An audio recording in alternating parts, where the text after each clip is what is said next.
Confused about what they all mean. Fair enough. Like that jump in inventory turnover, for example. That's a good one. What does it actually tell us? It's all about efficiency. Okay. Think of it like a store selling products and restocking its shelves. Okay. The faster they sell and restock, Yeah. the more efficient they are. Okay, so in this case, Yeah. the products are medical supplies. Right, and consumables. So a higher turnover means they're using their supplies well and not wasting anything. Exactly. That keeps the cash flowing, Uh-huh. and it reduces waste, which helps their bottom line. That makes sense. Good. What about those other ratios? The trade receivables and trade payables? Yeah, those seemed a bit more worrying. Remember, those show how fast they collect money from customers and pay their suppliers. Mm-hmm. If those ratios go down, Yeah. it means they're taking longer to collect and pay. Which could lead to cash flow problems. Exactly. So even though their overall finances look good, Yeah. there are some areas they need to work on. It's like a checkup, right? Okay. Even if you're healthy overall, your doctor might find a few things you could improve. I like that analogy. Good. Let's talk about something that really stood out to me. What's that? That legal battle over providing free treatment to underprivileged patients. Oh, right. That one.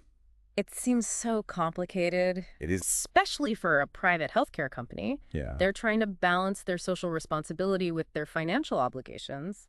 It's a tough spot to be in. You're between a rock and a hard place. Exactly. There's no easy solution. It brings up some fundamental questions About what? about the role of private healthcare in a place like India. Where a lot of people can't afford basic medical care. Right. It's a moral dilemma. How do you make sure everyone gets the care they need Yeah. without bankrupting the healthcare providers? That's what policymakers and healthcare leaders around the world are trying to figure out. And there's no one answer that fits everyone. No, it's a complex problem. What's interesting is that even with this lawsuit going on, Indraprastha is still doing CSR activities. They're investing in education and healthcare initiatives. It's a good sign, right? It shows they're trying to do good beyond just making money. They're not just about the bottom line. But let's zoom out for a minute. Okay. Let's talk about healthcare in India as a whole. Big picture stuff. We've got this huge population that's growing fast. Yep. Incomes are rising. Right. But the gap between the rich and poor is getting wider. Definitely. What does this mean for the future of healthcare in India? It makes things unpredictable, that's for sure. How so? The demand for good healthcare is going up, Makes sense. but it's getting harder to meet that demand. Yeah, that research we talked about. From Crystal Mayane research, Yeah, it highlighted some serious problems. like what? The shortage of doctors and nurses, the lack of infrastructure, especially in rural areas, Yeah. and that massive spending gap compared to other countries. It's like they're trying to build a modern healthcare system with limited resources. That sounds impossible. That's a huge challenge, that's for sure. They need innovative solutions. Definitely. Strategic investments. And a new way of thinking. It's clear that technology is going to play a big role. It already is. We've seen how Indraprastha is using AI, telemedicine, and robotic surgery. Right. But technology alone isn't enough. We need to fix the systemic issues. Like what? The infrastructure problems, the lack of trained professionals, and we need to make healthcare more affordable. It's going to take a joint effort. From the government, the private sector, and everyone else. We all have a role to play. Let's bring it back to Indraprastha. Okay. They seem to be leading the way in this healthcare revolution in India. They're early adopters. They're using technology, they're expanding, and they're aiming for the best care possible. It's an ambitious goal. But they've got some big challenges too, right? They do. Like dealing with all the regulations, rising costs, and competition. A tough business. And they've got that lawsuit hanging over their heads. Right. The one about free treatment. Which brings up all these ethical issues. Yeah, it's not just about the money. So they're not immune to the problems in the Indian healthcare system. No one is. But despite all that, they seem to be doing okay. Yeah, I'd say so. Their financials look good. They have a clear vision. And they want to make a difference. It'll be interesting to see how they handle everything coming their way. It's a dynamic industry. Definitely. And they're in the thick of it. It's been fascinating to learn about their financials and how they operate. I agree. But before we move on, I want to mention something we haven't really talked about. What's that?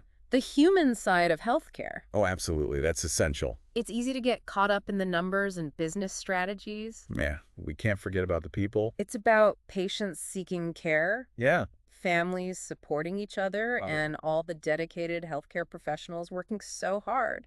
It's easy to forget about them when you're looking at spreadsheets and reports. Exactly. But they're the ones who make the system work. Couldn't have said it better myself. It's a reminder that behind all the statistics and metrics Yeah. are real people with real lives. It's about more than just the bottom line. And we need to remember that when we talk about healthcare, It's about compassion, empathy, and making a difference in people's lives. so true. Let's shift gears again. Okay. What do you want to talk about now? Risk management. Oh, right. We mentioned their risk management framework earlier. We did, but let's dig a little deeper.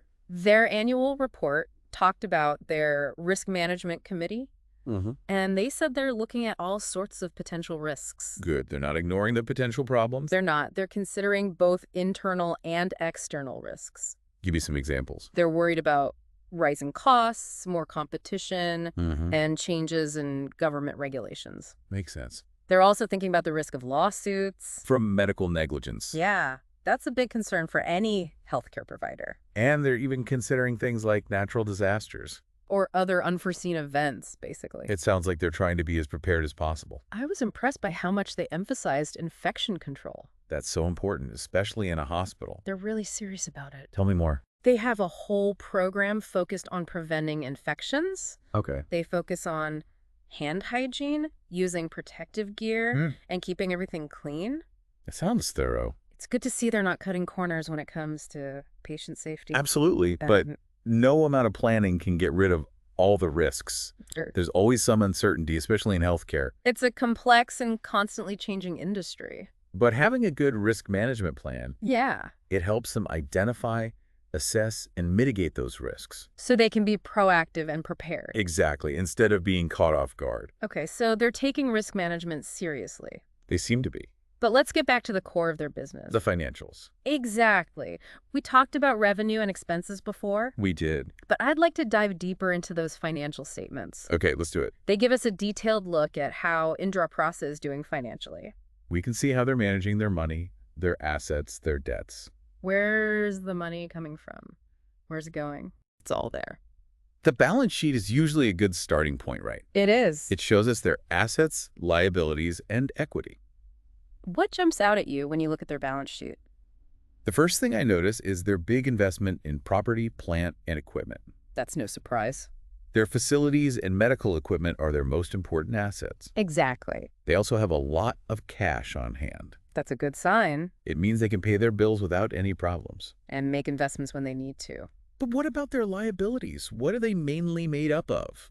Mostly trade payables, borrowings, and lease liabilities. So money they owe to suppliers, lenders, and landlords. Right. Anything else stand out about their liabilities? One thing I noticed is that their borrowings have increased a lot in the past year.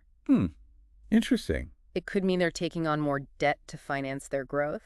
Or other investments. Right. But too much debt can be risky. Definitely can. Okay, let's move on to the income statement. Okay. It shows us their revenues and expenses. What's the big picture there? Their revenue has been growing steadily. That's it. It seems like they're attracting more patients and they're charging more for their services. But their expenses have gone up too, haven't they? They have, but they seem to be managing it. What's their biggest expense? Employee benefits. Not surprising. Healthcare relies heavily on skilled professionals. And those professionals need to be paid, They've also seen a big jump in the fees they pay to doctors. as well as the cost of supplies. It's putting pressure on their profits. But so far, they've maintained healthy margins. So they're finding ways to deal with those rising costs. It seems like Maybe through efficiency improvements or strategic pricing. it's possible. Okay, now let's look at the statement of cash flows. Okay, This shows us where their cash is coming from and where it's going. what's the story there? Their main source of cash is their operating activities. That's a good thing. It means their core business is doing well enough to cover their expenses and investments. They're not relying on outside funding or selling assets to stay afloat. Exactly. And as you might expect, they've spent a lot of cash on investing activities. Like buying property, plant, and equipment. Right. That's part of their expansion plan. And it shows they're committed to upgrading their facilities. And finally, we have the statement of changes in equity. What does that tell us? It shows how their equity has changed over the year. And what's the main driver of that change? Their retained earnings. Meaning, They're putting their profits back into the business. that's a sign of a company that's thinking long term. They're not just taking the money and running. They're building for the future. So when we look at all these financial statements together, What do we see? We see a company that's financially healthy, Uh-huh. their revenues are growing, Their profits are good. and they're reinvesting in their business. They're not without their challenges, though. We've talked about those. Rising costs, competition, that lawsuit. And the need to balance making money with their social responsibility. It's a lot to juggle. It's a tough situation, but they seem to be handling it well. They have a plan. And they're committed to doing things right. It's been interesting to really dig into their financials. It has. But before we move on, Yeah. I want to talk about something we haven't really touched on. Okay, what's that? The human side of healthcare. Oh, right. That's essential. It's easy to get lost in the numbers. It is. But healthcare is ultimately about people. Absolutely. It's about patients, their families, Mhm. and the healthcare professionals who care for them. It's easy to forget about that when you're looking at financial statements. Right. It's all about the bottom line and corporate strategies. But we can't forget about the people. Behind every statistic, every financial metric, Yeah. are real people with real stories. Their lives are affected by the decisions that companies like Indraprastha make. So when we analyze healthcare systems, Uh-huh. we need to remember the human element, The emotions, the hopes, the fears. the struggles and the triumphs. Those are the stories that matter most. Absolutely. I'll keep that in mind as we continue our deep dive. Okay, so what's next? I think it's time to talk about artificial intelligence. Okay. How Indraprastha is using it, Uh-huh. the potential benefits, and the ethical consideration. And the risks. Right, it's a powerful technology. And it's changing healthcare as we know it. Let's see how Indraprastha is using it. And what it means for the future. Okay, so we've talked about their financials, Yeah. their risk management, Yeah. and how they fit into the whole healthcare scene in India. Big picture stuff. Now, I really want to dig into this AI thing. It's a hot topic. They're really going all in on it. It's not just a trend for them. You think so? I do. What makes you say that? They're using AI in ways that could totally change how healthcare works. Give me an example. Well, we already talked about the AI CVD tool. For cardiovascular risk. Right. And the Apollo Pro Health platform. For personalized health plans. Well, that goes beyond that, right? It's about the patient experience, too. Exactly. That whole room automation thing is crazy. It's pretty futuristic. Imagine a hospital room that can adjust the lights and temperature to your liking. And alert the nurses if you need help. And even provide entertainment that's tailored to you. It's like having a personal assistant just for your health. But all this AI raises some big questions, too. It does? Like data privacy. That's a big one. Are these AI systems collecting personal information about patients? Definitely. And how do we make sure that information is protected? And used ethically. These are tough questions. They are, and there are no easy answers. As AI gets more and more involved in healthcare, Uh-huh. we need to be having these conversations Open and honest discussions. about the risks and the benefits. You need rules to Does make it sure help? AI is used for good, And that everyone benefits. not just a select few. It feels like we're entering a whole new world. We are, in a way, We're used to thinking of healthcare in a certain way. with doctors and nurses in charge. But now we're talking about algorithms and machines playing a bigger role. It's a huge shift. It's exciting, but also a little scary. Definitely. So how is Indraprastha handling all of this? How are they addressing the ethical concerns? And the potential risks of AI? Their annual report doesn't go into a ton of detail, Okay, but they do talk about patient privacy and data security. that's good. They also emphasize responsible and ethical use of AI. But AI is still a new thing. Very new. There's a lot we don't know about how it will affect healthcare in the long run. That's true. It's like we're all part of a giant experiment. I like that analogy. We need to be cautious. And ask tough questions. We need to demand transparency from the companies developing this technology. Absolutely. Accountability is crucial. Okay, so we've talked about the potential of AI in healthcare. And the potential problems. It's a complicated issue, It is. and Indraprastha is right in the middle of it. They're on the cutting edge. It'll be interesting to see how they handle it all. Their choices will have a ripple effect, Not just in India. but potentially all over the world. This deep dive has really given me a lot to think about. It's been a good one. We started by looking at Indraprastha, the company, Uh-huh. but we ended up talking about much bigger things. Like what? The future of healthcare, That's a big one. the role of technology, Uh-huh. and all the ethical questions that come with it. It's important to consider those.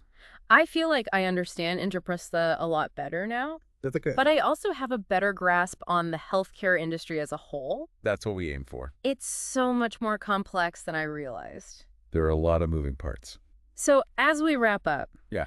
What are the key takeaways from our deep dive into Indraprastha Medical Corporation Limited? Well, first of all, Indraprastha is clearly trying to be a leader in healthcare innovation, They're not afraid to embrace new technology, and they're pushing for the highest quality of care. but they're also operating in a tough environment. That's the second takeaway. The Indian healthcare system is facing a lot of challenges. Rising costs, Competition. a shortage of skilled workers. And a growing demand for care.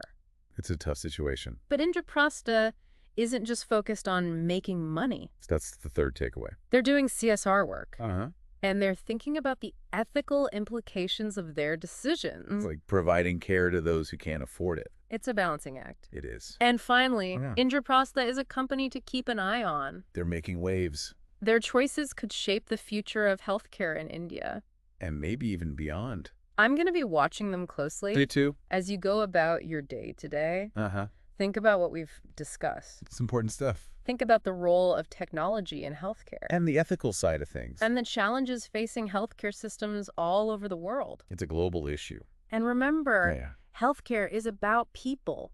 It always comes back to that. It's about patients, families, and the amazing healthcare professionals who dedicate their lives to caring for others. We owe them a lot. We've got to stay informed And engaged. and committed to making healthcare better for everyone. Well said. Thanks for joining us on this deep dive into Indraprastha Medical Corporation Limited. It's been a pleasure. Until next time, Keep learning keep exploring. and keep asking those tough questions. See you next time.